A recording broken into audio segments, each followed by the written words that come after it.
Hello, lovely Dateables. Welcome to a brand new episode of the Dateable Podcast. We are Yue and Julie. As we've mentioned, we are like your dating Sherpas. We all could use a dating Sherpa. We're happy to be yours as we navigate through this crazy but wonderful dating world that we're in.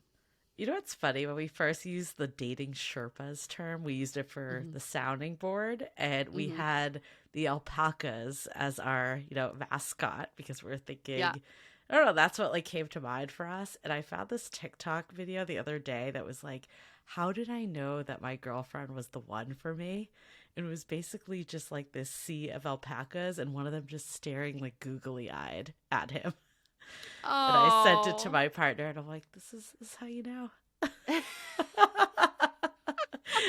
It was really cute because I Oh. usually send him like deep stuff, and he was not expecting that. Also, by the way, I don't know if other people have this issue, but when we were first looking at the animals, we were like, what's the difference between an alpaca and a llama? I know we found a difference, but now I'm forgetting. I think one's bigger. I can't remember the exact Yeah, differences in anymore. this They look so video, similar. I don't even know which one it was. Maybe it wasn't even the alpaca, but they're all in the same family. We hope, yeah, we hope we're not discriminating against all Discriminate those against animals alpacas. look alike. They're cute. They're all really cute. That's all I Super know. cute. They're super cute. I am so in love with them. I recently found out, well, speaking of like looking at you googly eyed, I recently found out that dogs can get this thing called dumb rabies after they get their rabies Hmm. shot, where they just get googly eyed and their jaw is forever open and they're just drooling.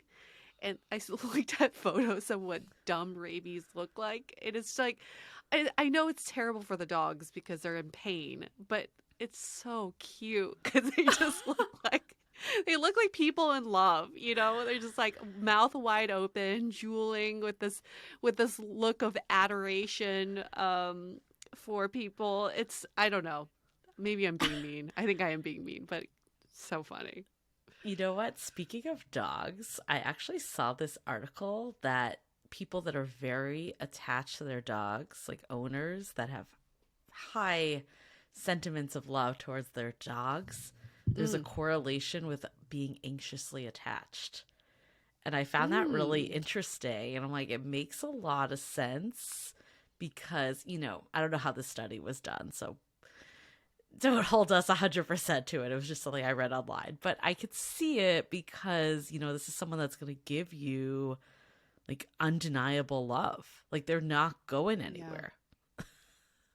Yeah. I saw this meme that said dogs are the only things on earth that will love you more than dogs are the only things on earth that will love you more than you love yourself. Yeah. Mm. So everyone go get a Mm. dog. And, Haven't we said that so many times? Didn't you say your partner was inspired by my Mojo story? yeah, he was. He was. He was. But I feel like today we're talking about something. I'm gonna bring it to the episode because we could go on and talk Okay, yeah, about yeah, yeah, dogs sure. all day long if we wanted to, but it relates, promise.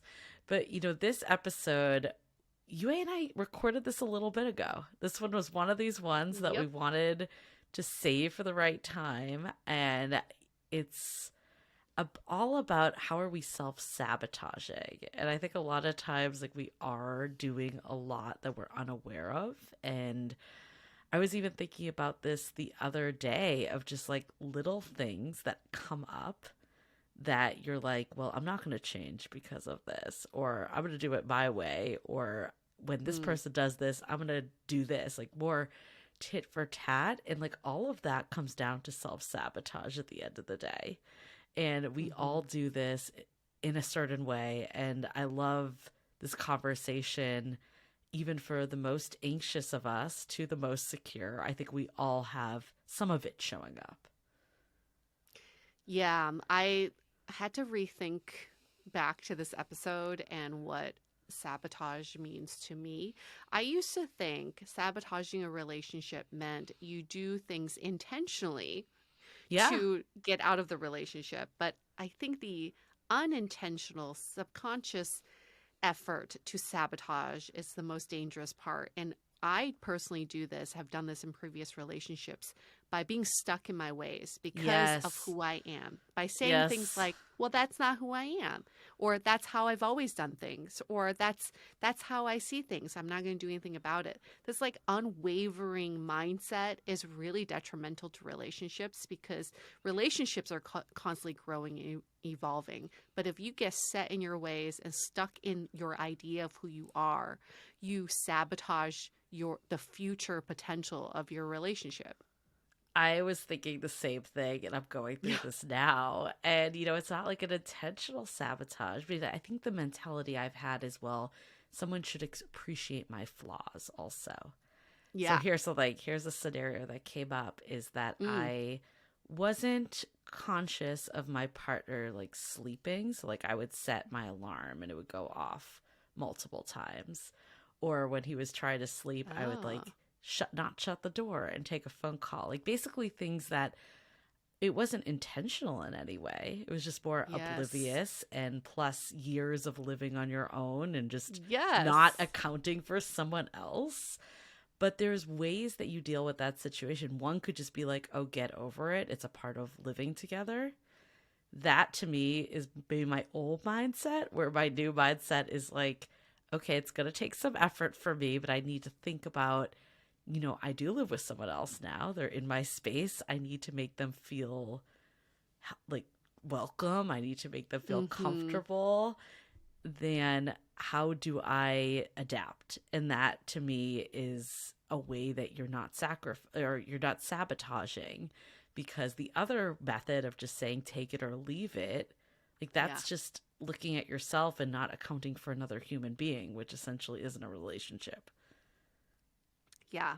I definitely can see that happening because we can't expect other people to live their lives like us. So when you get into a partnership, we tend to fit other people in our mold. It doesn't work that way. So it calls for a conversation, it calls for compromise.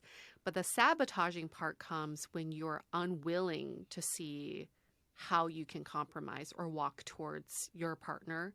And in dating, we see this so many times that people are sabotaging because they only know what they know, and they think this is like the only way to establish power in the beginning Mm-hmm. of a relationship. It's like putting a stake in the ground and saying this is who I am and I'm not changing for you.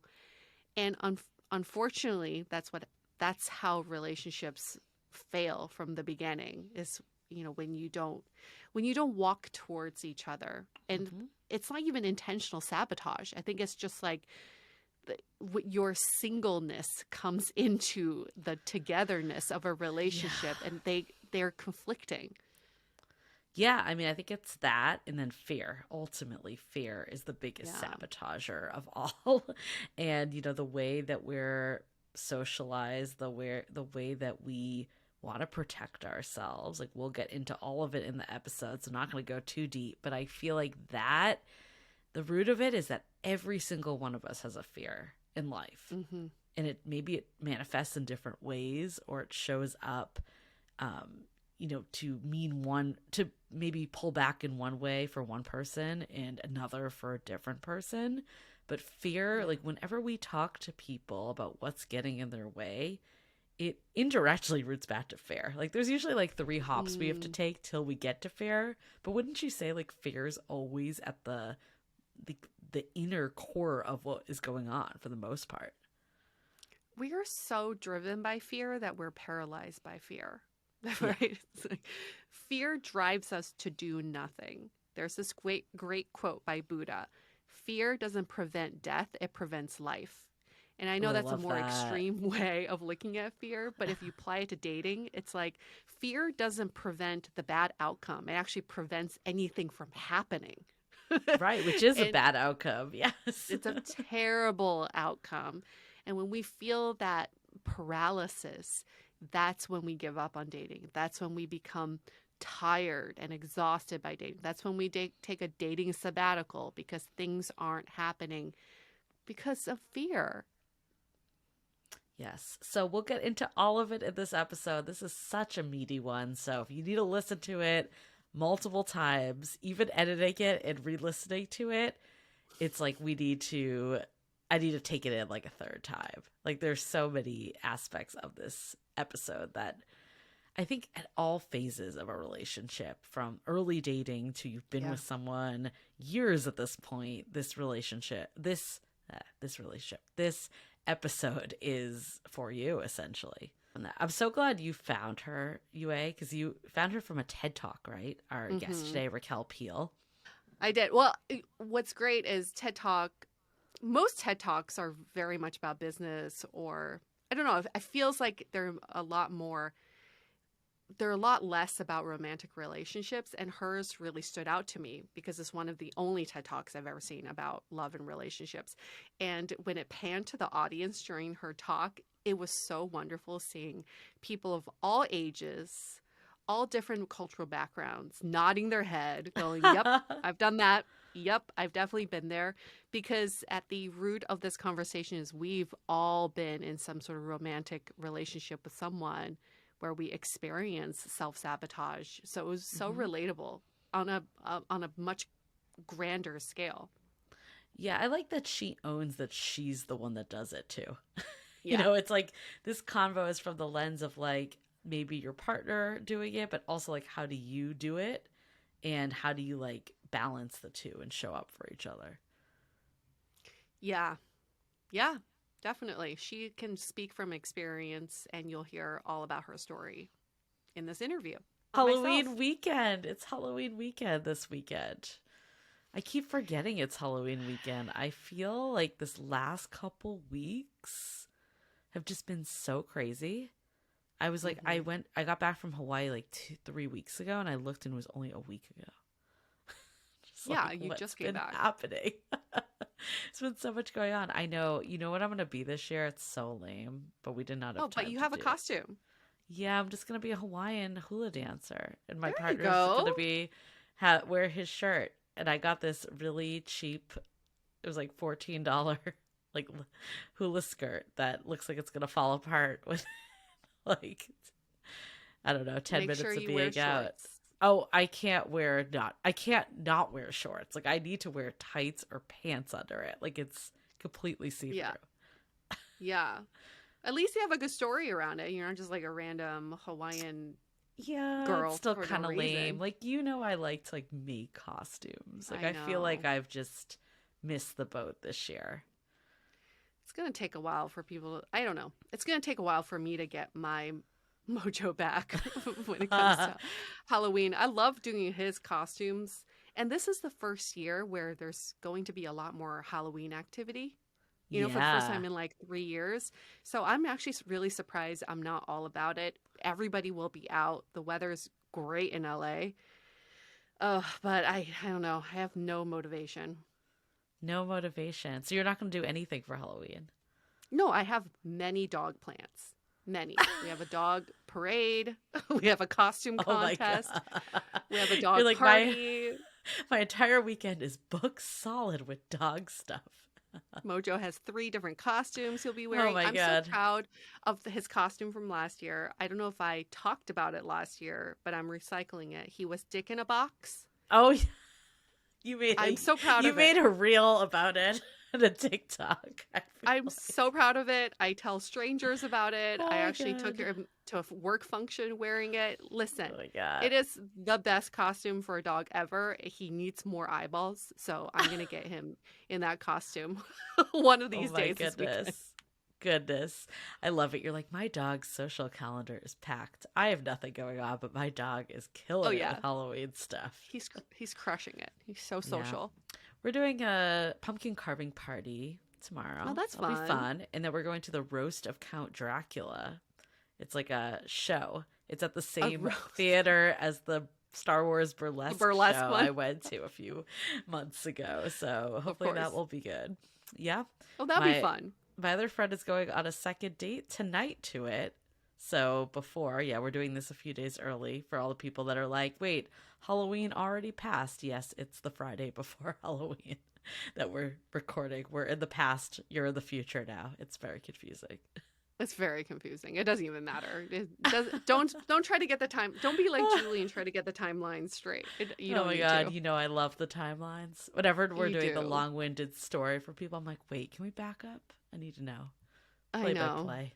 I need this linearly I need the laid out. structure of the story. Okay, well, I'm excited for Halloween weekend, so more to Good. come.